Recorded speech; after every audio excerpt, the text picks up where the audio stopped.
కాంగ్రెస్ అధిష్టానం నుంచి అయితే వచ్చే అవకాశం ఉంది.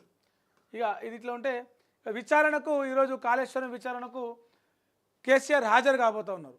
11:30 అంటే 11:30 ఆయన బీఆర్కే భవన్లో Kaleshwaram commission justice PC Ghosh ముందు విచారణకు కూర్చుంటారు. అయితే ఈ విచారణ ఎట్లా జరగాలనేది ఒక 2 ఆప్షన్లు ఇచ్చింది కమిషన్. ఏంటంటే ఒకటి ఇన్ కెమెరా, అటు కమిషన్లో ఉన్న సభ్యులు కమిషన్ అడిగే ప్రశ్నలు కేసీఆర్ చెప్పే సమాధానాలు అన్నీ కూడా రికార్డ్ అయ్యేలాగా ఒక కెమెరా ముందు విచారణ జరపాలన్నా, లేకపోతే ఓపెన్ కోర్ట్ లాగా అటు కొంతమంది న్యాయవాదులు కావచ్చు, నిపుణులు కావచ్చు, వాళ్ళందరూ ఉంటారు. ఇక్కడ కేసీఆర్ను ప్రశ్నిస్తూ ఉంటారు కమిషన్ సభ్యులు, ఆయన అక్కడ సమాధానం చెప్తూ ఉంటారు. ప్రతిదీ కూడా రికార్డ్ అవుతూ ఉంటుంది, నోట్ చేసుకుంటూ ఉంటారు. అట్లా విచారణ చేయాలన్న 2 ఆప్షన్లు ఉన్నాయి. మీరు దేనికి సిద్ధమైతే ఆ కోణంలో ఆ పద్ధతిలో విచారిస్తామని చెప్పేసి కమిషన్ చెప్పింది. అయితే దీనికంటే ముందే ఈటల, తుమ్మల, హరీష్ రావు వీళ్ళు ముగ్గురు కూడా కాళేశ్వరం కమిషన్ ముందు విచారణకు హాజరయ్యారు. కాబట్టి ముగ్గురు 3 రకాలుగా సమాధానాలు చెప్పిండు. సో వాటన్నిటిని క్రోడీకరించుకొని కమిషన్ ఒక నివేదిక తయారు చేసుకుంది. మరి కేసీఆర్ ఏం చెప్పబోతా ఉన్నాడు?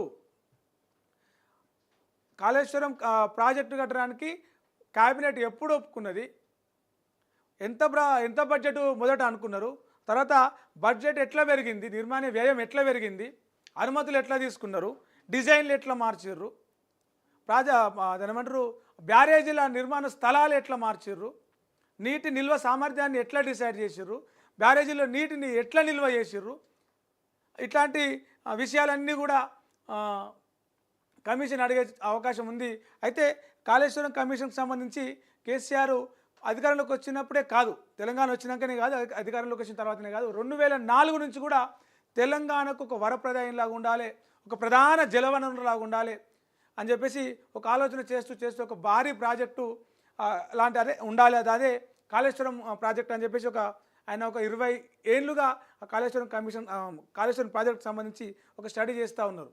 కాబట్టి ఆయన గతంలో తెలంగాణ రాకముందుకు తెలంగాణకు ఉన్న నీటి అవసరం, సాగునీటి అవసరం, తాగునీటి అవసరాన్ని తయారు చేస్తున్న నివేదిక, నిర్మాణ క్రమంలో తీసుకున్న నిర్ణయాలు, దాని ఏమంటారు రిలీజ్ చేసిన జీవోలు, కాళేశ్వరం ప్రాజెక్టు నిర్మాణ దానికి సంబంధించిన ఐడియాలు, దాని పూర్తి నివేదిక, దాంతో పాటే జరిగిన లోపాలకు సంబంధించి నిర్మాణంలో వచ్చినటువంటి అవకతవకలని, అవినీతిని వచ్చిన దానికి సంబంధించిన వివరాలు, వీటన్నిటితో పాటు కాళేశ్వరం కమిషన్ ముందల హరీష్ రావు పెట్టిన ప్రజెంటేషన్ కావచ్చు, వాళ్ళు ఇచ్చిన సమాధానాలు కావచ్చు, సిడబ్ల్యూసి వాళ్ళకి సంబంధించినటువంటి ఏదైతే కేంద్రం డిజైన్ అనుమతి చేయకపోతే రీడిజైన్ చేసినటువంటి వివరాలు అన్నీ కావచ్చు, అన్నీ సిద్ధం చేసుకొని సమగ్రంగా ఆయన ఇలా కమిషన్ ముందుకు హాజరు కాబోతూ ఉన్నారు.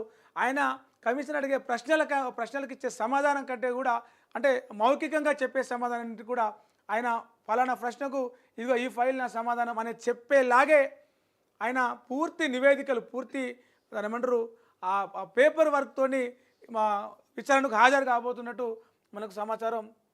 అయితే దీనికి సంబంధించి ఇప్పటివరకు మొత్తం 17 మందిని కాళేశ్వరం కమిషను విచారించింది. రాజకీయ ప్రముఖులుగా అప్పటి ప్రభుత్వంలో మంత్రులుగా ఉన్న ఈటెల రాజేందర్, హరీష్ రావును ఆర్థిక టెక్నికల్ అంశాలపై ప్రశ్నలు కురిపించింది. తాజాగా కేసీఆర్ నుంచి కీలక సమాచారం, కాళేశ్వరంలో జరిగిన అవినీతి అనే కాన్సెప్ట్ మీద కీలక సమాచారం రాబట్టేందుకు ప్రశ్నలు సిద్ధం చేసుకుందట కాళేశ్వరం కమిషను.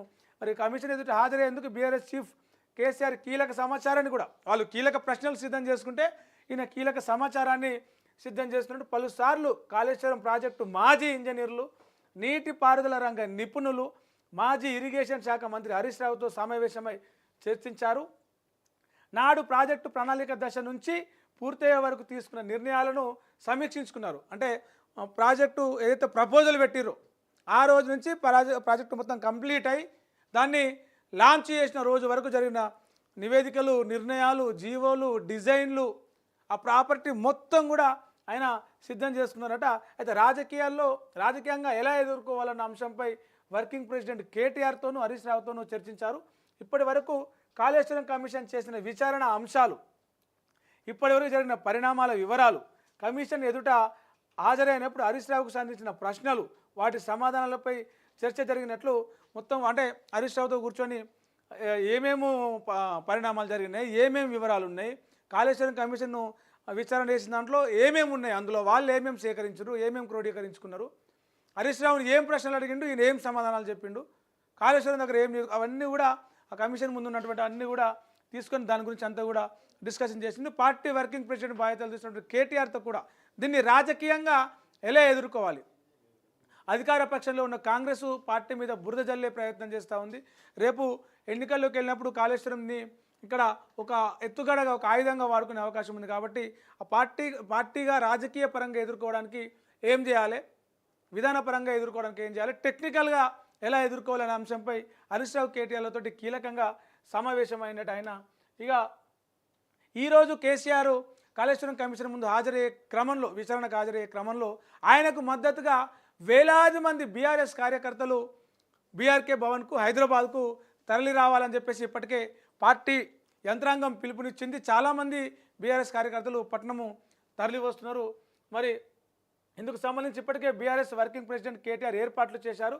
రంగారెడ్డి, హైదరాబాద్ జిల్లాలకు సంబంధించిన నేతలతో ఆయన మాట్లాడుతున్నట్టు సమాచారం. ఎర్రవల్లి ఫామ్ హౌస్ నుంచే కేసీఆర్ ఎక్కడి నుంచి అయితే విచారణకు బయలుదేరబోతా ఉన్నారో ఫామ్ హౌస్, ఎర్రవల్లిలో ఉన్న ఆయన ఫామ్ హౌస్ నుంచే భారీ కాన్వాయ్తో బీఆర్కే భవన్కు చేరుకోవాలని కేసీఆర్ తెలంగాణ భవన్కు చేరుకొని అక్కడి నుండి బీఆర్కే భవన్కు రావడమా, లేకపోతే డైరెక్ట్ ఫామ్ హౌస్ నుండే బీఆర్కే భవన్కు రావడమా అనేది కూడా దానికి సంబంధించిన ఏర్పాట్లు కూడా చేస్తున్నారు. ఎంతమంది జనాలు రావాలి, ఏ జిల్లాల నుంచి రావాలి, జనాలను తీసుకొస్తే ఏంటి, ఇక్కడ పోలీసులు అడ్డుకుంటారా, ఎట్లా అంటే విచారణకు హాజరయ్యే క్రమంలో ఇంతమంది వస్తే ప్రభుత్వం ఎట్లా స్పందిస్తుంది, పోలీసు యంత్రాంగం ఎట్లా స్పందిస్తుంది అనేది కూడా ఆలోచించినప్పటికీ కూడా తరలి రావాల్సిందే, మీరందరూ రావాలి, పార్టీ అధినేతకు మద్దతుగా ఉండాలని చెప్పేసి కొంత జన సమీకరణ, కార్యకర్తల సమీకరణ అయితే చేస్తూ ఉన్నారు. మరి కమిషన్ ముందల కేసీఆర్ కమిషన్ ప్రశ్నలకు ఎలాంటి సమాధానాలు చెప్తారు, బయట కార్యకర్తలు ఏమైనా హంగామా సృష్టిస్తారా, లేకపోతే ఇంకేమైనా ఆందోళన లాంటివి చేస్తారా, కేసీఆర్కి మద్దతుగా నినాదాలు చేస్తారా, విచారణ ఎట్లా సాగబోతూ ఉంది, ఇదంతా కూడా ఒక హైటెన్షన్ వాతావరణం ఉందని చెప్పొచ్చు. అది ఆయన విచారణకు హాజరయ్యి బయటకు వచ్చే అంతవరకు కూడా ఏం విచారించారు, ఏం జరిగిరు, ఏం అడిగినరు, ఏం చెప్పిండు అనేది మనము ముందుగా ఊహించలేం. దాంతోపాటే ఆయన మరి విచారణ అయిపోయిన తర్వాత తెలంగాణ భవన్కి వచ్చి ఏంది ఏం కథ అని చెప్పేసి ప్రెస్ మీట్ పెడతారా, ఆ అవకాశం ఉందా అనేది కూడా కొంత ఆసక్తికరంగా మారింది. చూడాలి మరి. ఇది ఇట్లా ఉంటే మందుల సామేల్ కథ, వైన్